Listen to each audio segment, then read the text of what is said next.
Okay, so you can see I have populated quite a few bubbles in the background here, or circles, they look like bubbles, to start filling up the background of this lion. Now, I've got some tight areas that I need to get around. So you can see I have this smaller circle pushed to the side, which of course can get even smaller. But what could be handy to get into these tighter areas is to magnify what you're looking at. So you'll go to the zoom lens right here, take it up a little bit so that you can get into those tight areas and really see what you're doing. I kind of like working at 200% because it makes it super big. And you can do this at any point, and it really gives you a nice magnified view of what you're looking at. So that when you go to take your piece, I'm just going to copy this one now. And I'm going to go ahead and resize that small. And then I can really get it into the spot that I need it to get into without compromising my overlapping that animal and causing it to have not a defined edge. So I want to keep that black outline, right? And so I could go right along here, getting those areas that I missed, as well as what's up close here. Now, while we're up close to the face, we're going to talk about the face. So I haven't finished the background yet, but we'll talk about that in just a moment. For the face, you're going to have an option. You can leave the face as is and not touch it at all. So I would do the mane and everything around it, but I won't do the face at all.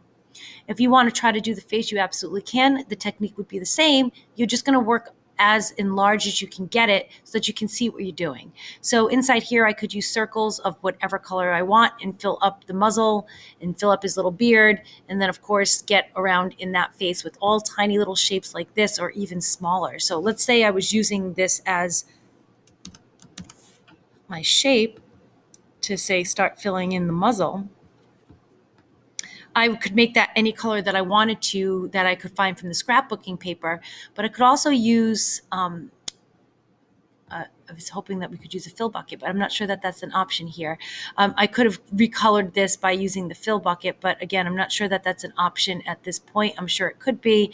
I'd have to see a little bit, but otherwise it's just simple enough to choose a scrapbooking paper and then fill your muzzle with the scrapbooking paper of your choice. So again, working enlarged in the face will help you. So your option is to leave the face as is, or to enlarge like I'm working now with the magnified view and getting small shapes in there. All right, so we're going to go ahead and take that back so we can see what we're looking at again. And now I would finish getting that sky in there, and now I would find something here that I could use as ground. It could simply be all grass, or I talked about creating some sort of mountain range, which I could do. Again, that's going to take more work. The more complicated technique that I see, of course, the better the grade. So you only have the requirements of having a background. So that could just mean I could fill that whole background with those blue bubbles and be done. Or I could choose something else.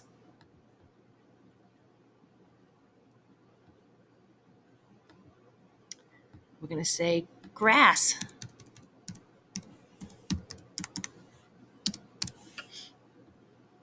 And find some grass. And then we're going to use this to fill up the rest. Now remember, I talked about contrast, so all my other shapes have points within that lion. So I may crop this out to something rounded again, maybe teardrop shaped.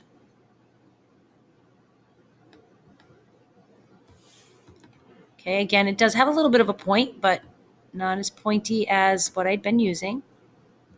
Shrink that up. Again, we talked about contrast. I have small pieces within the lion, so I may very well keep these on the bigger side, making them smaller when I have to. And then I would create green all in the rest of this area, changing up the size where I have to, overlapping if I'm choosing overlapping. I could have these all go in the same direction. I could change the direction.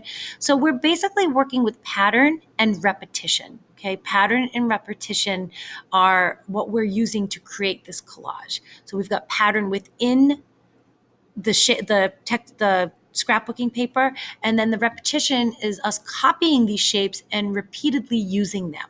Okay, so we're working with pattern and repetition to create this collage.